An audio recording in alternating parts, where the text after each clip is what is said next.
मुझे याद नहीं कब से, लेकिन जब से मैंने होश संभाला था, तब से ही मुझे डॉक्टर बनना था। मुझे लगता था कि मुझे भी लोगों के दुख दूर करना है। सपना देखना आसान होता है, लेकिन उसे पूरा करना बहुत मुश्किल बात है। मेरे साथ भी यही हुआ, लेकिन ऊपर वाला आपके लिए कुछ तो प्लान करके रखता है। मेरे माता पिता जब मैं 6 साल की तभी एक एक्सीडेंट में चल बसे। उनके अलावा मेरा इस दुनिया में कोई नहीं था। मुझे याद है पड़ोस की मासी ने कुछ दिन मेरा ख्याल रखा, मुझे खिलाया, मुझे उस समय संभाला। वो शायद मुझे हमेशा अपने साथ रखती, लेकिन फिर जैसा कि मैंने कहा, ऊपर वाले ने शायद मेरे लिए कुछ और प्लानिंग कर रखी थी। मेरे पिता के दोस्त डॉक्टर थे, वो हमारे घर आया भी करते थे। जैसे ही उन्हें मेरे पिता और माता के बारे में पता चला, वो आए और उन्होंने मुझे गोद लेना चाहा। उनके कोई संतान नहीं थी। बस फिर उसी दिन से वो मेरे पिता और माँ बन गए। मैं अपने आप को खुशकिस्मत मानती हूँ कि मुझे वो मिल गए, लेकिन इसमें मैं उनकी मर्जी थी। एक दरवाज़ा जहाँ बंद होता है, वहीं दूसरा दरवाज़ा अपने आप वो खोल देता है। पिताजी डॉक्टर थे और मुझे भी डॉक्टर बनना था। पढ़ाई लिखाई अच्छे से हुई और भगवान और माता पिता के आशीर्वाद और मेरी मेहनत की बदौलत आखिरकार मेरा सपना सच हो गया। पढ़ाई पूरी करने के बाद पिताजी के क्लिनिक में इनके साथ मैंने प्रैक्टिस की और फिर वहीं उनकी थोड़ी ही दूरी पर उनके सहयोग से मैंने अपना एक छोटा सा क्लिनिक भी खोल लिया। कई लोग आते क्लिनिक पर और मैं उनके इलाज करके खुश होती, लेकिन पिछले कुछ दिनों से मेरे क्लिनिक के बाहर एक बुजुर्ग महिला आती है।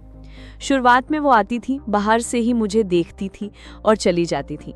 मेरे क्लिनिक के सामने ही उन्होंने अपना डेरा डाल लिया था। महिला बुजुर्ग थी, अच्छे से बोल भी नहीं पा रही थी। मैंने इस कारण उन्हें कुछ नहीं कहा। मैंने कोशिश की उनसे बात करने की और उन्हें बेहतर जगह ले जाने की, लेकिन वो नहीं मानती थी। एक दिन मैं शौक रह गई जब उन्होंने मुझे मालू कहकर बुलाया। इस नाम से मुझे मेरे पिता और माँ ही बुलाते थे। किसी को शायद ही ये नाम पता था। मेरा पूरा नाम मालती जरूर क्लिनिक के बाहर लिखा था, लेकिन ये नाम उन्हें कैसे? कुछ 1 या 2 मैंने सोचा, फिर मैंने बात को टाल दिया, ये सोचकर कि शायद उनके मुंह से निकल गया होगा। वो वैसे ही कई बातें बड़बड़ाती रहती थी। मेरे आते और जाते समय वो बड़ी प्यार भरी नज़रों से मुझे देखती थी, लेकिन जैसे ही कभी मैं उनके पास जाती, वो नज़रें चुराकर दूर होने लगती। इसलिए फिर मैंने उनके पास जाना छोड़ दिया। करीब 1 महीना हो गया था उनको मेरे क्लिनिक के आसपास। इस बारे में मैंने माँ को बताया था। एक दिन माँ को कुछ काम था और उनका मेरे क्लिनिक आना हुआ। वहीं उन्होंने उस बुजुर्ग महिला को देखा। देखकर उन्होंने उस समय कुछ नहीं कहा, लेकिन मेरे घर जाने के बाद उन्होंने कहा कि उनकी शक्ल जानी पहचानी सी लग रही है। उन्हें ऐसा लग रहा था कि उन्होंने कहीं उनको देखा है। करीब 15 दिन बाद एक दिन मेरे घर जाने पर माँ मुझे कहती हैं कि उन्हें पता चल गया है कि वो कौन है, लेकिन अभी पूरी बात नहीं बता सकती। मैंने कहा, कौन है आप? उन्हें जानती हैं क्या? वो मेरा नाम भी जानती हैं। उन्होंने मुझे मालू कहकर बुलाया था। कौन है वो? माँ ने कहा कि अभी नहीं, पर बहुत जल्द मैं तुझे बता दूंगी कि वो कौन है। अब मेरे मन में भी विचार आने लगे कि वो कौन है, आखिर इस हालत में कैसे आ गई। अगली सुबह हमारे घर पर मासी आ गई। मासी को माँ ने बुलाया था। आते ही उन्होंने उनसे मिलने को कहा। अभी तक मेरे समझ नहीं आ रहा था कि ये क्या हो रहा है। हम तीनों क्लिनिक गए। मासी ने देखा और माँ को कहा कि हाँ, ये वही है। दोनों उनके पास गए। उनको आता देख वो दूर जाने लगी, लेकिन मासी ने उनके नाम से बुलाया। विमला बेन, रुको।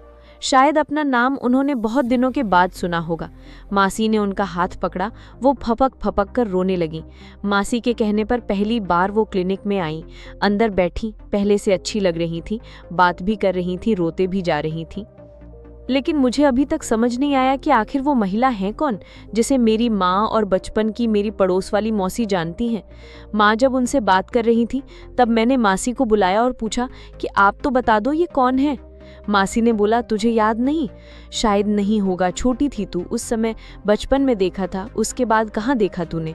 ये तेरी मामी है। याद है जब तेरे माँ बाप गुजर गए थे तो आस पड़ोस मोहल्ले वालों ने कहा था कि तुझे किसी रिश्तेदार के यहाँ छोड़ दूँ। हालांकि मैं नहीं चाहती थी, लेकिन फिर मैंने सोचा कि मेरे पास रहकर क्या मिलेगा, तेरा भविष्य बन जाएगा अगर कोई मिल जाए तो। तेरे एक ही मामा थे, तेरी नाना का ज़मीन जायदाद सब था, लेकिन तेरी माँ ने अपने पसंद से शादी की, जिस कारण उन्होंने उनसे रिश्ते तोड़ दिए थे। जब मैं तुझे लेकर उनके पास गई तो तेरे मामा तो तुझे देखकर पिघल गए थे, लेकिन तेरी मामी ने साफ मना कर दिया कि हमारा इससे कोई रिश्ता नहीं। तुझे याद है उस दिन मैं तुझे ले गई थी? मासी ने मुझसे सवाल किया। मुझे याद है, धुंधला सा, मैंने कहा। समय कभी एक सा नहीं रहता। आज इनके सगे बेटा बहू ने इन्हें घर से निकाल दिया। तेरे मामा के जाने के बाद इनकी ये हालत हो गई है। शायद इनको अपनी की उस गलती का अब एहसास हो रहा है। बुरे समय जब आता है तब एहसास होता है कि कभी भी घमंड नहीं करना चाहिए। ये कभी भी किसी के साथ भी हो सकता है। इसलिए तुझे ढूंढते ढूंढते ये यहाँ तक आ गई तेरे पास। मुझे पता था इनके बारे में खोज खबर मिलती रहती थी। तेरी माँ को भी मैंने बताया था, इसलिए उन्होंने मुझे फ़ोन किया यहाँ आने को। उन्हें लगा कि ये वही हैं। उनको देख मुझे ज़रा सा भी गुस्सा नहीं आ रहा था। पता नहीं क्यों अपनापन पैदा हो गया था। उन्हें लगा था कि उनसे गलती हो गई थी। अब जाकर उनकी आंखें खुल गई थी। मैंने जाकर पहले उनके पाँव छुए। अब वो हमारे ही साथ रहती हैं, थोड़ी बातें भी करने लगी हैं।